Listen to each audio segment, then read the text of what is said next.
Ben, eu creo que o Partido Popular evidentemente volve a quedarse moi corto nas súas iniciativas, ven aquí a facer un lavado de cara, facendo unhas propostas que non van a solucionar o problema. Evidentemente é fundamental ter un rexistro, pero non quere decir que aí se acabe todo o problema e podamos xa botar bombas de festa, non? Parece que aí se acaba todo. A enfermedade coronaria é a principal causa individual de morte na poboación española de máis de 30 anos e o síndrome coronario agudo é unha das principais causas de mortalidade, morbilidade e coste sanitario. Un descenso da morbilidade por esta enfermedade e un descenso da letalidade nos casos que se levan atendidos están moi relacionados con a atención inmediata nos hospitais. Na Galicia, co Programa Galego de Atención ao Infarto Agudo de Miocardio, Progalián, por certo, que provén do bipartito, algo fixeron ben, o problema que despois o Partido Popular non aproveita o que se fixo ben no bipartito. Desarrollouse mediante consenso, palabra que o Partido Popular non entende, consenso das unidades de cardioloxía intervencionista, dos servicios de cardioloxía, dos responsables do transporte sanitario urxente e dos Sergas. Unha rede na que se participan os diferentes profesionais implicados e que están de acordo en que o mellor tratamento é a anxioplastia primaria. Un dos obxectivos é o control e a explotación dos datos para localizar os puntos débiles e mellorar o sistema. Isto xa estaba incluído no Proligam. Todavía aínda non se teñen cumplido con este punto, pero se sabe que os mellores tempos por tabalón están nos centros intervencionistas que reciben directamente o paciente.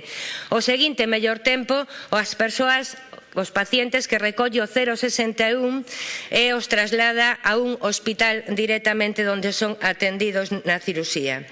O Partido Popular volve a presentar unha iniciativa que trata de ocultar a deixación das funcións e das responsabilidades da conselleira de Sanidade, posto que non avanzou para nada en este plan que xa estaba deseñado dende o bipartito. Precisamente, vostede fai referencia ao estudo do Dr. González Juanatei, que precisa que non solamente a técnica é importante e facer anxioplastia, sino que tamén é moi importante o tempo no que se pode producir esa anxioplastia. E fala dun tempo máximo de 90 minutos para garantir a recuperación do paciente. Pero sabemos tamén, e tamén o recoñece o propio Dr. Juanatei, é que donde se perde máis tempo é en que o paciente recoñeza que esos síntomas son un infarto. E ese é un gran problema que temos.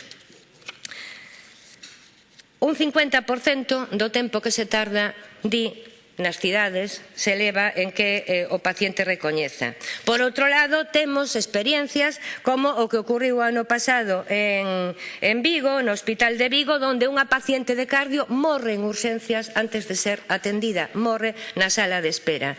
Polo tanto, temos moito traballo que facer. Nos presentamos unha iniciativa para solucionar unha emenda, para solucionar os problemas que temos en Galiza. Por exemplo, vamos a poñer que pasa coas persoas que viven na provincia de Lugo. Unha persoa que sufra un infarto no Caurel debe solicitar, primeiro ten que darse conta de que é un infarto, donde vai o 50% do tempo. Ten que chamar unha ambulancia. Esa ambulancia o leva ao PAC de Quiroga. Como no PAC de Quiroga non o poden atender, o leva ao Hospital de Monforte. Pero como o Hospital de Monforte non ten cardiólogo de guarda e ademais o servicio de hemodinámica ten horario de oficina bancaria, ao final o paciente é trasladado a Compostela. Eso son moito máis de 90 minutos. Os pacientes de infarto do Caurel están condenados a morte porque non poden chegar a un hospital en menos de 90 minutos. Poñamos outro caso, un infarto en Bóveda ou en Ferreira de Pantón.